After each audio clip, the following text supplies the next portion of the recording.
नमस्कार, मैं हूं आपके साथ पूर्णिमा मिश्रा। हमारे खास कार्यक्रम क्या कहते हैं नरेंद्र मोदी में आज आपको सुनवाएंगे पीएम मोदी का वो ऐतिहासिक भाषण जो उन्होंने 14 जून 2018 को छत्तीसगढ़ के भिलाई में दिया। अपने भाषण में प्रधानमंत्री ने कहा कि मुझे खुशी है कि बीजेपी की सरकार सूचना क्रांति योजना के माध्यम से कंप्यूटर और टेक्नोलॉजी की पढ़ाई पर निरंतर बल दे रही है, क्योंकि तकनीक के साथ जितना ज्यादा हम लोगों को जोड़ पाएंगे उतना ही तकनीक से होने वाले लाभ को जन जन तक पहुंचा पाएंगे। छत्तीसगढ़ के इतिहास में छत्तीसगढ़ के भविष्य को मजबूत बनाने वाला एक और सुनहरा अध्याय आज जोड़ा जा रहा है। अब से कुछ देर पहले भिलाई में स्टील प्लांट के विस्तार और आधुनिकीकरण, दूसरा जगदलपुर हवाई अड्डा, नया रायपुर के कमांड सेंटर का लोकार्पण, अनगिनत विकास के काम। इसके अलावा भिलाई में आईआईटी कैंपस के निर्माण और राज्य में भारत नेट फेज 2 पर भी आज से काम शुरू हो गया है। करीब करीब 22,000 करोड़ रुपए से ज्यादा की योजनाओं का उपहार आज छत्तीसगढ़ के मेरे प्यारे भाइयों बहनों को मैं समर्पित कर रहा हूं। ये सभी योजनाएं यहां रोजगार के नए अवसर बनाने वाली है, शिक्षा के नए अवसर पैदा करने वाली है, आवाजाही के आधुनिक साधन देने वाली है और छत्तीसगढ़ के दूर दराज के इलाकों को संचार की आधुनिक तकनीक से जोड़ने वाली है। कई वर्षों से हिंदुस्तान में जब बस्तर की बात आती थी तो बम, बंदूक, पिस्तौल और हिंसा की बात आती थी। आज बस्तर की बात जगदलपुर के हवाई अड्डे से जुड़ गई है। साथियों, जिस राज्य के निर्माण के पीछे हम सबके श्रद्धेय अटल बिहारी वाजपेयी जी का विजन है, मेरे छत्तीसगढ़ वासियों का कठोर परिश्रम है, तपस्या है। उस राज्य को तेज गति से आगे बढ़ते देखना हम सबके लिए एक बहुत सुखद अनुभव है, आनंद और प्रेरणा देने वाला अनुभव है। अटल जी के विजन को मेरे मित्र मुख्यमंत्री रमन सिंह जी ने पूरे परिश्रम के साथ आगे बढ़ाया है। और जब भी मैं उनसे बात करता हूं, टेलीफोन पर तो अक्सर मिलते रहते हैं, रूबरू मिलता हूं, हर बार वो कोई नई कल्पना, नई योजना, नई चीज लेकर के आते हैं और इतना उमंग और उत्साह के साथ आते हैं और वो उसको लागू करके सफलता के शिखर पहुंचाने का आत्मविश्वास उनकी हर बात में नजर आता है। साथियों, हम सब जानते हैं विकास करना है, प्रगति करनी है तो शांति, कानून और सामान्य जीवन की व्यवस्थाएं ये प्राथमिकता रहती है। रमन सिंह जी ने एक तरफ शांति, स्थिरता, कानून, व्यवस्था उस पर बल दिया तो दूसरी तरफ विकास की नई ऊंचाइयों को पार करने के लिए छत्तीसगढ़ को आगे बढ़ाते चले। नई कल्पनाएं, नई योजनाएं वो लेते आते रहे और विकास की इस तीर्थ यात्रा के लिए मैं रमन सिंह जी और उनके यहां के 2.5 करोड़ से ज्यादा मेरे छत्तीसगढ़ी भाइयों बहनों को अभिनंदन करता हूं, शुभकामनाएं देता हूं। भाइयों बहनों, ये क्षेत्र मेरे लिए नया नहीं है। जब छत्तीसगढ़ बना नहीं था, मध्य प्रदेश का हिस्सा था, मैं कभी इस क्षेत्र में 2 व्हीलर पे आया करता था। मैं संगठन के काम के लिए आता था। ये मेरे सारे साथी, हम 5-50 लोग मिलते थे। देश की, समाज की, छत्तीसगढ़ की, मध्य प्रदेश की, क्योंकि उस समय संयुक्त था, बातें करते थे। तब से लेकर के आज तक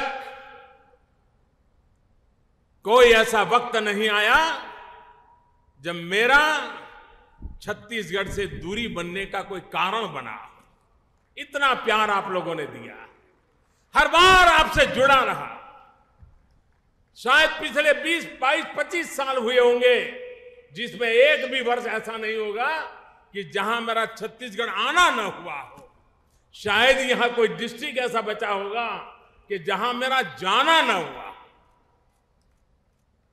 और यहां के प्यार को, यहां के लोगों के पवित्रता को मैंने भली भांति अनुभव किया है। और भाइयों और बहनों, आज यहां आने से पहले मैं भिलाई स्टील प्लांट गया था। 18,000 करोड़ से अधिक खर्च करके इस प्लांट को और आधुनिक तकनीक और नई क्षमताओं से युक्त किया गया है।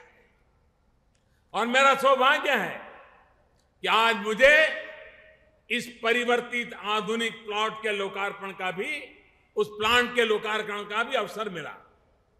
ये देश के बहुत कम लोगों को पता होगा कि कच्छ से कटक तक और करगिल से कन्याकुमारी तक आजादी के बाद जो भी रेल की पटरियां बिछी हैं, उनमें अधिकतर इसी धरती से आप ही के पसीने के प्रसाद के रूप में पहुंची है।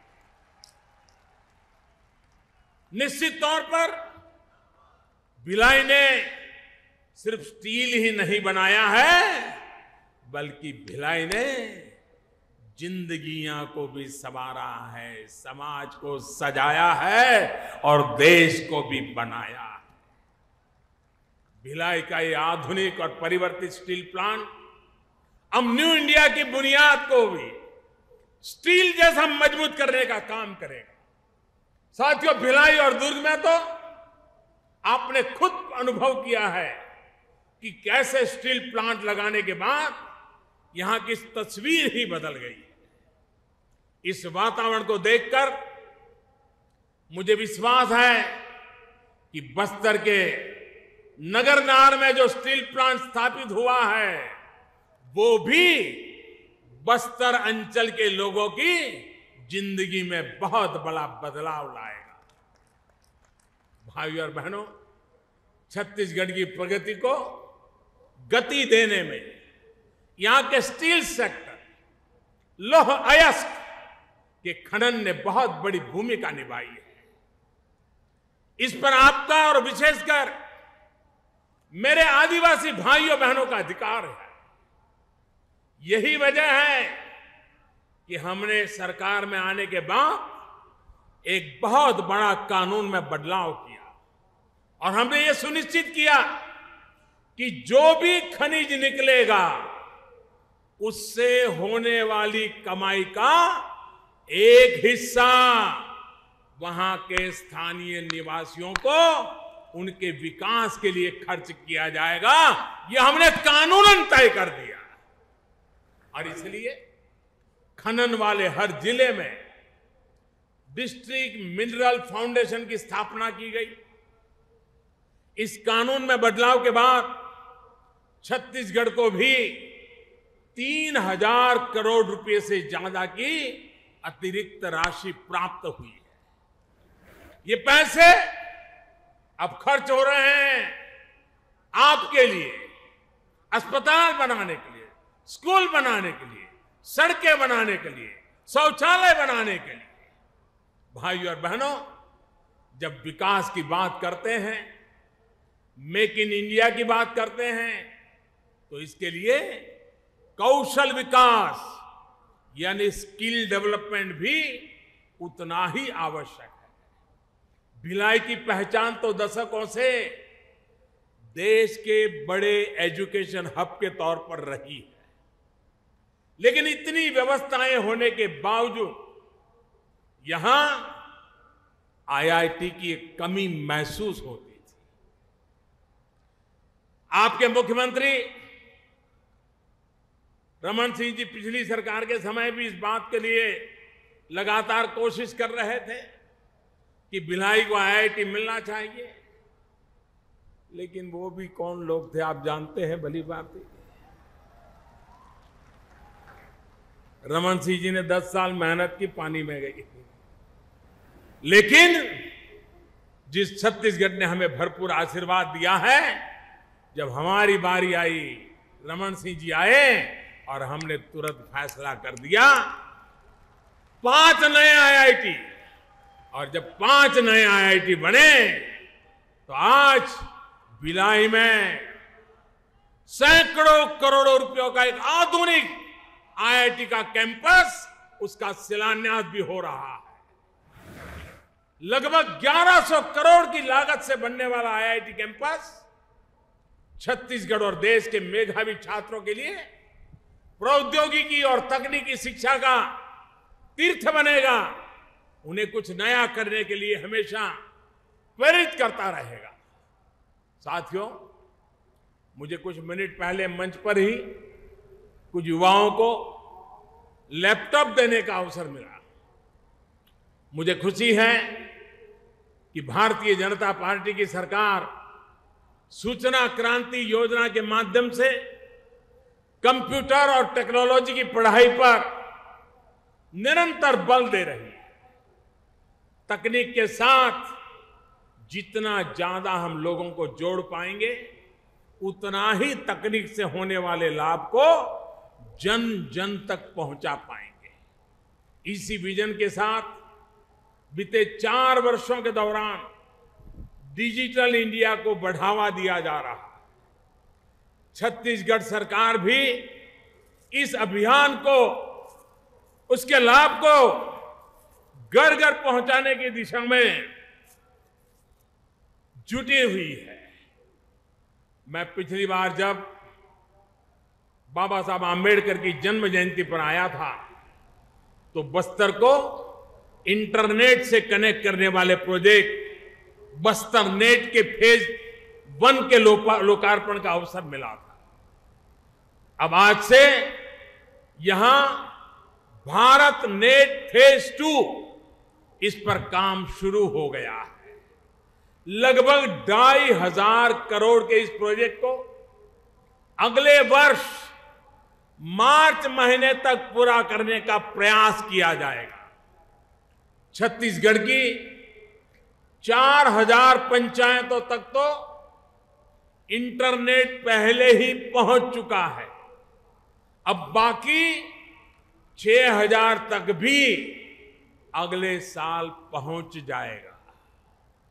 साथियों, डिजिटल भारत अभियान, भारत नेट, यहां राज्य सरकार की संचार क्रांति योजना, 50 लाख से ज्यादा स्मार्टफोन का वितरण, 1200 से ज्यादा मोबाइल टावरों की स्थापना, ये सारे प्रयास गरीबों को, आदिवासियों को, दलित, पीड़ित, शोषित, वंचित, उनके सशक्तिकरण का एक नया फाउंडेशन तैयार हो रहा है, एक मजबूत नींव तैयार हो